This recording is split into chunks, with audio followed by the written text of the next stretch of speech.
मैं एक डॉक्टर हूँ। मेरी 18 साल की एक बेटी थी। जब मेरी बेटी ने कॉलेज में एडमिशन लिया तो उसके कॉलेज में हूबहू उसकी शक्ल की एक लड़की ने भी एडमिशन लिया। जब मैंने उस लड़की को पहली बार देखा तो मैं हैरान रह गया। वह लड़की मेरी बेटी की जैसी ही दिखती थी। इतनी समानता तो दो जुड़वा बहनों में ही हो सकती थी। परंतु मेरी पत्नी ने तो एक ही संतान को जन्म दिया था। जब मैंने सच्चाई का पता लगाया तो मेरे होश उड़ गए। इंटर की परीक्षा पास कर डली ने जिस कॉलेज में प्रवेश लिया, इत्तेफाक से उसकी हमशक्ल ज्योति नाम की एक लड़की ने भी उसी कक्षा में दाखिला लिया। शुरू शुरू में तो लोग समझते रहे कि दोनों सगी जुड़वा बहनें होंगी। परंतु जब धीरे धीरे पता चला कि ये बहनें नहीं है तो सभी को बड़ा आश्चर्य हुआ। लोगों के आश्चर्य का तब ठिकाना नहीं रहा जब ज्योति ने बताया कि वे इस वर्ष ही कानपुर से यहाँ आई है और नलिनी को जानती तक नहीं। इस चर्चा के कारण दोनों गहरी मित्र बन गई। ज्योति तो बहुत मेधावी व चंचल थी, परंतु नलिनी थोड़ी संकोची व अपने में सिकुड़ी समटी। ज्योति जीवन की भरपूर हिलोरे लेती नदिया सी लहराती बहती दिखती थी। वहीं नलिनी शांत स्थिर जल के समान थी। यही अंतर दोनों में भेद रख सकता था। वरना यदि दोनों को समान वेशभूषा व समान बालों की बनावट कर खड़ा कर दिया जाता तो उनके अभिभावक तक धोखा खा सकते थे। धीरे धीरे ये बात उनके घरों तक भी पहुंची। नन्ही के घर में कोई तवज्जो नहीं दी गई। हंसी हंसी में बात उड़ गई। शायद विपुला की स्मरण शक्ति भी धूमिल पड़ चुकी थी। वकील साहब यानी नलिनी के पिता ने एक कान से सुनी, दूसरे से निकाल दी। वैसे भी ये बेटियों को महत्व कब देते थे। किंतु ज्योति के पिता डॉक्टर प्रशांत ने जब ये सुना तो उन्हें बड़ा ताज्जुब हुआ। चूंकि उनकी एकमात्र संतान ज्योति ही थी, वह उसकी खुशियों का इतना अधिक ख्याल रखते थे कि उसकी छोटी छोटी बातों को भी पूरा करके उन्हें संतोष मिलता था। पत्नी नवजात शिशु को जन्म देते ही इस दुनिया से चल बसी थी। वे इसी बच्ची को चिपकाए रहे। उन्होंने दूसरी शादी नहीं की। उनकी सारी खुशियां ज्योति के इर्द गिर्द सिमट कर रह गई थी। ज्योति के कॉलेज में वार्षिकोत्सव था। डॉक्टर प्रशांत हमेशा की भांति वहां गए। ज्योति अपनी सहेली नलिनी को अपने पिता से मिलवाने ले गई। नलिनी ने दोनों हाथ जोड़कर उनका अभिवादन किया। डॉक्टर प्रशांत तो ये समानता देख ठगे से रह गए। वे एक टक निहारते रहे। ये देख ज्योति उनकी आंखों के आगे हाथ से पंखा करती हंसती हुई बोली, पिताजी कहाँ खो गए, है ना बिल्कुल मेरी तरह। वे मानो उसको देखते ही अपने सुध बुध क्षण भर को खो बैठे थे। सामान्य होते हुए उन्होंने पूछा, तुम्हारा नाम क्या है। सकुचाते हुए वे बोली, नलिनी। तुम्हारे माता पिता भी आए हैं। नलिनी दुखी स्वर में बोली, नहीं। क्यों। पता नहीं, शायद दिलचस्पी नहीं ली है। वे एक कटु मुस्कान छोड़ उसे पुचकारते ऐसे स्वर में बोले, अच्छा बेटा जाओ। ज्योति नलिनी का हाथ पकड़ उछलते कूदते छात्राओं की पंक्ति में जाकर बैठ गई। डॉक्टर प्रशांत कार्यक्रम तो जरूर देख रहे थे, पर उनका ध्यान कहीं दूसरी ओर था। बैठे बैठे उन्हें ध्यान आया कि नलिनी के घर का पता वे फोन नंबर पूछना तो वे भूल ही गए। जो ही समारोह समाप्त हुआ, उनकी बेटी ज्योति पास आई और बोली, पिताजी नलिनी को भी ले चलें, उसके घर पर छोड़ देंगे। क्यों, क्या उसके घर से उसे लेने कोई नहीं आया। ऐसी बात नहीं है, उसका भाई आया होगा, परंतु मैं उसका घर देखना चाहती हूँ। अच्छा ठीक है। नलिनी का भाई सचमुच मोटरसाइकिल लिए खड़ा था, परंतु ज्योति ने हट करके उसे अपने साथ कार में बिठा लिया। नलिनी भी कुछ नहीं बोली। इसी बहाने डॉक्टर प्रशांत ने भी उसका घर देख लिया। वह उतरने लगी तो उन्होंने पूछा, बेटा तुम्हारे यहाँ फोन है। घर पर नहीं है, पिताजी के दफ्तर में है। जरा नंबर बताना। डॉक्टर प्रशांत ने जेब से छोटी डायरी निकाली और नंबर नोट किया। नमस्ते वे धन्यवाद कहकर नलिनी घर में चली गई। डॉक्टर प्रशांत रात भर ठीक से सो न सके। बड़ी उथल पुथल सी उनकी हृदय में मची रही। दो लड़कियों की शक्ल सूरत व उम्र की इतनी समानता देख वे दुविधा में पड़ गए थे। अगले दिन उन्होंने नलिनी के पिता को फोन किया। उन्होंने फोन पर ही अपना पूरा परिचय दिया और पूछा, क्या आपकी बेटी नलिनी का जन्म 4 जनवरी 1974 को कानपुर के भारत अस्पताल में हुआ था। उधर वकील साहब का स्वर गूंजा, बिल्कुल सही फरमाया आपने। तारीख और सन मुझे इसलिए भी याद है क्योंकि मेरे बेटे की जन्म तिथि भी वही है। समय मैं बता देता हूँ, रात के करीब 12:10। डॉक्टर प्रशांत फोन पर ही चकित हो उठे।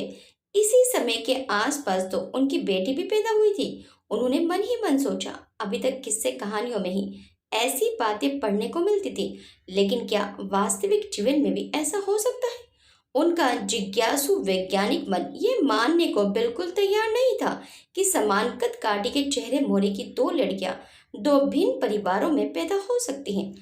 डॉक्टर प्रशांत बड़े चुपचाप से रहने लगे। कहीं खोए खो से घंटों सोचा करते, पर कोई निष्कर्ष निकालने में सफल नहीं हो पाते। ज्योति भी पिता की इस स्थिति से अनभिज्ञ नहीं थी, परंतु उनके दुख व चिंता का कारण वह भी नहीं समझ पा रही थी। एक दिन पिता के गले झूलते हुए बोली, क्या मुझसे कोई गलती हो गई पिताजी? नहीं बेटे, फिर आप इतना गुमसुम क्यों रहते हैं? मुझे आपका इतना गंभीर होना बहुत खलता है पिताजी। डॉक्टर प्रशांत बेटी के गाल थपथपाकर हंस दिए और बोले, बेटा तुम अपनी सहेली को इतवार के दिन घर ले आना, हम सब बैडमिंटन खेलेंगे। ज्योति खुशी खुशी चली गई। डॉक्टर प्रशांत का वैज्ञानिक दिमाग कुछ परीक्षण कर लेना चाहता था। इतवार को गाड़ी लेकर ज्योति अपनी सहेली के घर उसे लाने गई तो डॉक्टर प्रशांत लॉन में ही बेचैनी से टहलते रहे और सोचते रहे अपने परीक्षण के विषय में। इंतजार में घड़ियां बीत रही थी और ज्योति का कहीं अता पता न था। अंत में गाड़ी बंगले में दाखिल हुई, परंतु ये क्या, नलिनी तो उसके साथ नहीं थी, ये तो कोई और ही लड़की थी। ज्योति को क्या मालूम कि उसके पिता के दिमाग में क्या गूंज रहा है, या वे किस विशेष सहेली को लाने को बोले थे। वे पास आकर बड़ी शान से बोली, चलिए आप खेलते हैं, गीता बेजोड़ है बैडमिंटन में। डॉक्टर प्रशांत इस पर क्या बोलते, उनका तो तीर खाली चला गया था। वे धीरे से बोले, और वे तुम्हारी सहेली क्या नाम बताया था? हाँ नलिनी, उसे क्यों नहीं लाई? ज्योति हंसी, पिताजी उसे खेलने में विशेष दिलचस्पी नहीं है। डॉक्टर प्रशांत ने मन ही मन अपने को कोसा, चूंकि वे बेटी से वादा कर चुके थे, इसलिए बड़े मरे मन से बैडमिंटन खेलने लगे। बच्चों के साथ खेलते खेलते थोड़ी देर को वास्तव में भूल गए अपने परीक्षण में परिणाम को और उनके साथ नोक झोंक करते खेलने लगे। एक दिन इत्तेफाक से नलिनी स्वयं अपने भाई के साथ डॉक्टर प्रशांत के क्लिनिक पहुंच गई। उसके गाल में सूजन आ गई थी, अंदर की दाढ़ में काफी दर्द था। डॉक्टर प्रशांत को तो मानो बिना लाग लपेट के परीक्षण करने का सुराग हाथ लग गया था। कहाँ तो उन्होंने सोचा था कि ज्योति जब नलिनी को घर लेकर आएगी तो खेल तो एक बहाना होगा, वास्तव में तो उसका दंत परीक्षण मजाक मजाक में कर अपनी शंका दूर करेंगे। उन्होंने नलिनी का मुख खोलकर परीक्षण किया, उसका इलाज तो किया, साथ ही साथ ये भी नोट किया कि नलिनी के पीछे संपूर्ण दांत न होकर केवल दो ही दांत हैं। अगली सुबह उन्होंने ज्योति को बुलाया और उसका दंत परीक्षण किया तो वे दंग रह गए। उसके भी पीछे केवल दो ही दांत थे। उन्हें विश्वास हो गया कि ज्योति व नलिनी दोनों जुड़वा ही हैं। जरूर किसी ने बीच में शरारत की है, कहीं ऐसा तो नहीं कि उनकी एक बेटी किसी ने चुराई हो। उनका मन व्याकुल हो उठा। डॉक्टर प्रशांत तो पत्नी के प्रसव से 8 माह पूर्व ही विदेश चले गए थे। उन्हें तो जब पत्नी के निधन का समाचार मिला था तब भागे चले आए थे। उनकी जिज्ञासा उन्हें कानपुर खींच ले गई। उन्होंने अस्पताल से सारी रिपोर्टें निकलवाई, परंतु व्यर्थ। रिकॉर्ड में तो एक ही बच्चा हुआ लिखा था। थोड़ी देर बाद उन्होंने सोचा कि उन्हें नलिनी का रिकॉर्ड देख लिया जाए। पहले तो अस्पताल के कर्मियों ने इनकार कर दिया, परंतु डॉक्टर प्रशांत को वहां के डॉक्टर मल्होत्रा बहुत अच्छी तरह से जानते थे। उन्होंने कह सुनकर नलिनी का रिकॉर्ड निकलवा दिया। विपुला के दो जुड़वा बच्चे होने का रिकॉर्ड था, साथ में ये भी लिखा था कि एक ही नाल से दोनों बच्चे जुड़े थे। उन्होंने देखा वजन के स्थान पर एक बच्चे का वजन स्वस्थ बच्चे के वजन के बराबर काट कर लिखा गया था। ये बात वे समझ नहीं सके कि आखिर एक ही नाल से जुड़े बच्चों के वजन में इतनी असमानता कैसे, जबकि जुड़वा बच्चों का वजन जन्म के समय एक स्वस्थ बच्चे जितना नहीं होता। ऊपर से लड़के का वजन काट कर लिखा हुआ था। यही नहीं, मात्रा भी की थी, मानो भूल से लड़की लिख दिया गया हो। उन्होंने फिर अपनी फाइल देखी, कहीं कुछ कटा पिटा नहीं था। इतना उनके दिमाग में दौड़ा भी नहीं कि बेटा को बेटी करने में या लड़का को लड़की करने में कहीं काटने पीटने की जरूरत ही नहीं पड़ती। वे चुपचाप घर लौट आए। पहेली हल नहीं हुई थी। यदि ज्योति नलिनी की बहन थी तो उनका बच्चा कौन था, वे कहाँ गया? उनकी उत्सुकता इतनी तीव्र थी कि वे रात दिन सोचते ही रहते। नलिनी ज्योति से मिलने अक्सर आ जाती, उसे बड़ा आनंद आता था। अब डॉक्टर प्रशांत उन दोनों के साथ गपशप में व्यस्त हो जाते। एक दिन डॉक्टर प्रशांत ने नलिनी व ज्योति के खून का परीक्षण किया। दोनों के कार्डियोग्राफ, उंगलियों के चिन्ह, विभिन्न अंगों के एक्सरे, कानों के पर्दे, आंखों के अंदर की नसों आदि की फोटो ले डाली। ज्योति ने हंसते हुए कहा, नलिनी, पिताजी शायद ये देखना चाह रहे हैं कि हम किसी गंभीर रोग से पीड़ित या पीड़ित होने वाले तो नहीं हैं। उन्हें ये सब करने में बड़ा मजा आता है। डॉक्टर प्रशांत ने जितने भी परीक्षण किए उनसे यही साबित हुआ कि दोनों लड़कियां जुड़वा बहनें ही हैं। वे दुविधा में डूबे सोच रहे थे कि अंतिम वे मान्यता प्राप्त परीक्षण रह गया है। यदि वे परीक्षण हो हल्ला करके करेंगे तो हो सकता है उन्हें अपनी ज्योति से हाथ न धोना पड़ जाए, और यदि लड़कियों को मूर्ख बनाकर करना चाहेंगे तो वे तैयार नहीं होंगी किसी सूरत में। परीक्षण भी तो अजीबोगरीब था। यदि लड़कियों को राजी करने का प्रयत्न करते तो वे उन्हें पागल ही समझती। किसी घायल व्यक्ति का मांस अगर कहीं से उखड़ जाए तो उसी की जांग का मांस उस स्थान पर लगाया जाता है, परंतु किसी दूसरे व्यक्ति का मांस कड़े स्थान पर लगाने से वे सूख जाता है। यहाँ तक कि उस घायल व्यक्ति के माँ बाप भाई बहन का मांस भी काम नहीं दे सकता। सिर्फ जुड़वा भाई या बहन का मांस काम दे सकता है। अब इस परीक्षण के लिए भला जवान लड़कियां कहाँ से तैयार होती। डॉक्टर प्रसाद ने सोचा, सारे परीक्षण अभी तक पक्ष में गए हैं, फिर इस एक परीक्षण को लेकर शंका को शंका बने रहने देना कोई अक्लमंदी नहीं है। वे जान गए थे कि दोनों लड़कियां एक ही माँ की हैं, परंतु एक प्रश्न खड़ा था, फिर उनका बच्चा कहाँ गया? क्या किसी ने बच्चे बदल दिए? पर क्यों? ये प्रश्न वे सुलझा नहीं पा रहे थे, क्योंकि ज्योति देखने में सुंदर स्वस्थ बच्चे के रूप में थी और अपने यौवन के चढ़ते और भी निखर आई थी। लंगड़ी लूली गूंगी काली, कोई भी दोष तो नहीं था। फिर किसी ने क्यों बदला? वे इस गंभीर प्रश्न में उलझे हुए थे कि उनके एक मित्र ने टोका, क्या बात है प्रशांत, कुछ परेशान से दिखते हो? कोई स्त्री अपना बच्चा किसी दूसरे से किन किन कारणों से बदल सकती है? उनके मित्र ने मुस्कुरा कर जवाब दिया, अपने भारतीय समाज में सबसे प्रमुख व पहला कारण तो लड़का है, जिसे पाने के लिए वे वाक्य पूरा भी न कर पाए थे कि डॉक्टर प्रशांत बोले, धन्यवाद, तुमने मेरी गुत्थी सुलझा दी। डॉक्टर प्रशांत के दिमाग में बिजली सी कौंध गई। रिकॉर्ड पढ़ने की हस्तलिपि उन्हें याद हो आई, जिसमें लड़की शब्द के ऊपर की मात्रा कटी थी और वजन भी काट कर सामान्य बच्चे का लिखा गया था। उन्हें विश्वास हो गया कि जरूर दाल में काला है, परंतु एक दुविधा थी। नलिनी के पिता एक प्रतिष्ठित वकील थे, जिनके पास न धन की कमी थी और न विद्वता की। डॉक्टर प्रशांत एक दिन बिना बुलाए मेहमान की तरह नलिनी के घर पहुंच गए। वकील साहब से परिवार घर पर ही थे। नलिनी ने उनके साथ ज्योति को ना देखकर पूछा, चाचा जी ज्योति नहीं आई? वे हंसकर बोले, नहीं बेटे, घर से थोड़े ही आ रहा हूँ, मैं तो सीधे क्लिनिक बंद करके तुम्हारे घर पर आधमगा हूँ, तुम्हारे हाथ की चाय पीने। उनके इतना खुलकर बोलने से सब हंस पड़े। वकील साहब बोले, चाय ही क्यों, कुछ और पीना चाहेंगे तो वो भी मिलेगा। उन्होंने बड़ी शिष्टता से इशारा समझते हुए कहा, क्षमा करें, मैं इसके सिवा कुछ और नहीं पीता। विपुला भी शिष्टाचार वर्ष आकर बैठ गई थी। वकील साहब के बच्चों ने बारी बारी आकर नमस्ते की तो वे पूछ बैठे, इनमें से जुड़वा कौन है? इस अकस्मात किए गए प्रश्न पर विपुला चौंक सी गई। नलिनी भी ताज्जुब में पड़ गई, क्योंकि उसने कभी ज्योति से अपने जुड़वा भाई होने की बात कही ही नहीं थी। नलिनी और ये मेरा बेटा दीपक, ये दोनों जुड़वा हैं। वकील साहब मुस्कुराते हुए बोले। डॉक्टर प्रशांत ताज्जुब से देख तो रहे थे, पर विचलित तनिक ने हुए। बेटे की ओर वे टकटकी लगाए देखते रहे। बिल्कुल चेहरा मोरा, नाक नक्श उनके जैसा ही था। एक विचित्र सी तरंग उनके हृदय में दौड़ गई, परंतु सामान्य स्वर में बोले, वकील साहब, लोग जाने कैसे हैं, बच्चों की अदला बदली करने में शर्म नहीं महसूस करते। एक लड़के के लिए लोग दूसरे का बच्चा चुरा लेते हैं। वकील साहब, जो वास्तव में कुछ भी न समझने की स्थिति में थे, मेहमान की हाँ में हाँ मिलाते बोले, हो सकता है भाई साहब, इस दुनिया में कुछ भी संभव है। संभव नहीं वकील साहब, ऐसा हुआ है। एक केस हमारे पास ऐसा है जिसमें मैं चाहूँ तो एक दंपति को जेल की सलाखों के पीछे पहुंचा सकता हूँ, पूरे प्रमाण के साथ। डॉक्टर प्रशांत कुछ ज्यादा जोश में कह गए। विपुला को तो बिजली का करंट सा लगा, वे सुनसी पड़ गई। वकील साहब को तो जोश से कोर्ट में जिन्हें सुनने और कहने की आदत सी थी, वे प्रभावहीन बने देखते रहे। डॉक्टर प्रशांत शायद अपने को तब तक काबू में कर चुके थे।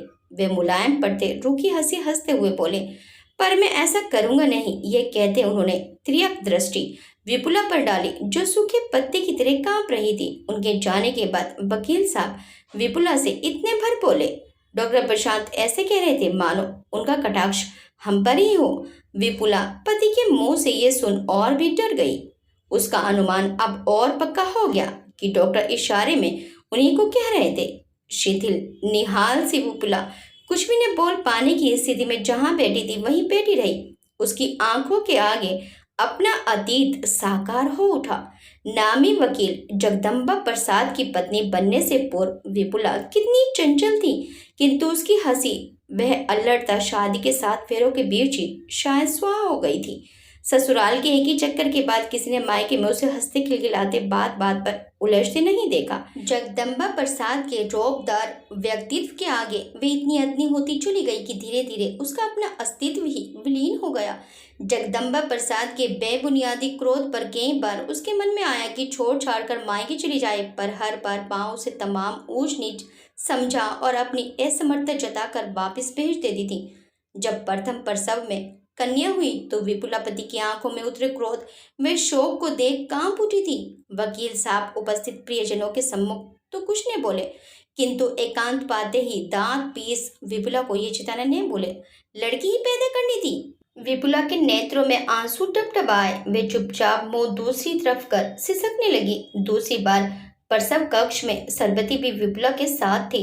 नवजात शिशुओं के रुदन के बीच ही सरबती का चेहरा लटक गया था।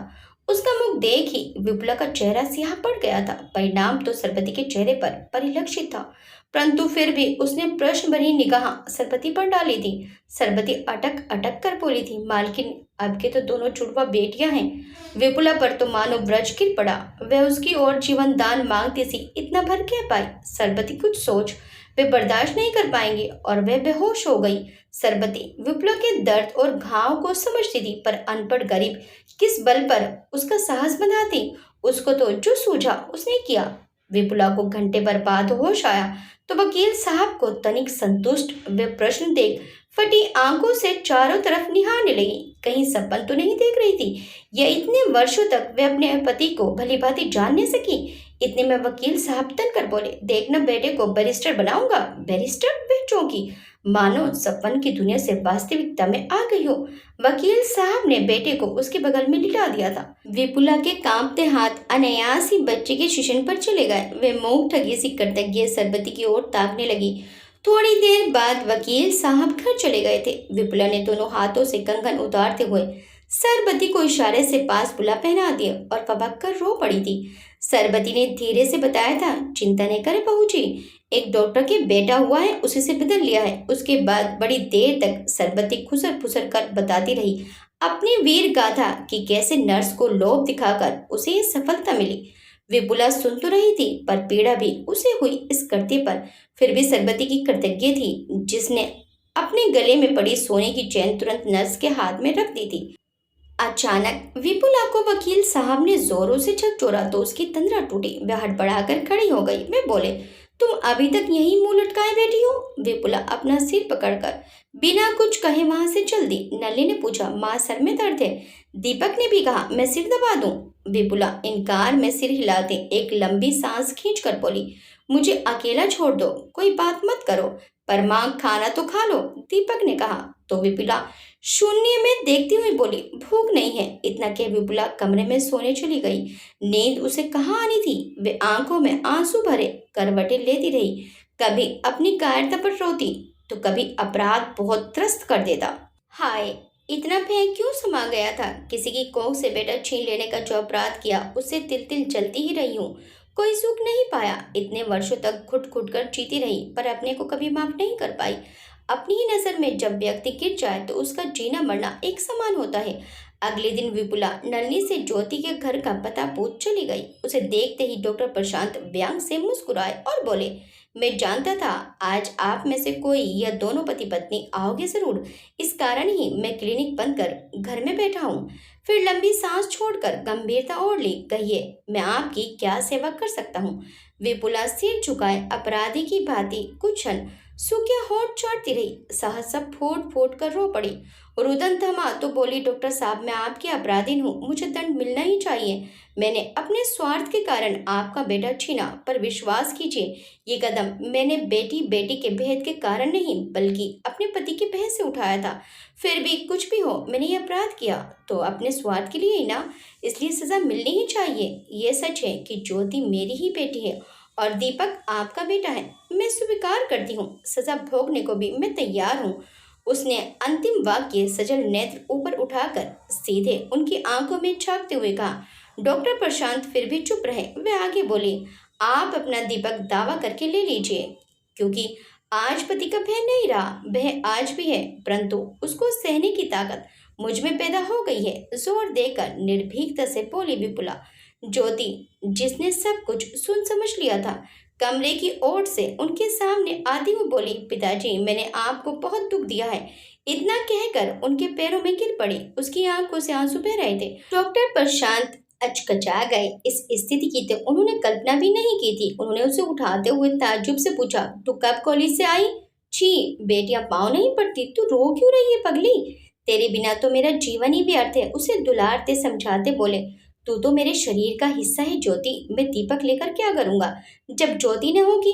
तू तो सचमुच मेरी ज्योति है। ये कहकर उन्होंने उसके सिर पर स्नेह से चपत लगाई और कहा, तू दुखी मत हो, हम ये शहर ही छोड़ देंगे। मैं जल्लाद नहीं हूँ जो तुझे ऐसे जगह झोंक दूं जहाँ बेटियों के जन्म का भय समाया हो।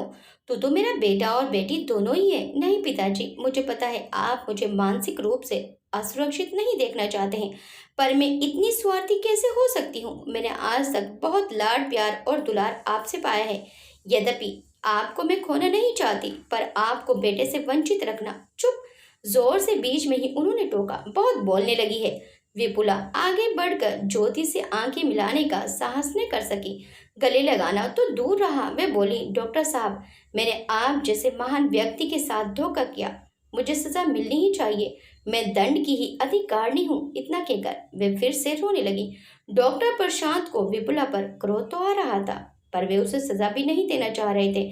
कुछ चिढ़कर बोले, जानती हैं आपको भय तब क्यों लग रहा था? क्योंकि आप मोह में फंसी थी और आज अपराध बोध शायद आपकी अपनी देह में ही ममता छूट गई है, इसलिए भयभीत नहीं है। डॉक्टर साहब, सही कहा आपने। आज मैंने जान लिया है कि जो मनुष्य भयवश झूठा आचरण करता है वह पशु से भी बदतर है।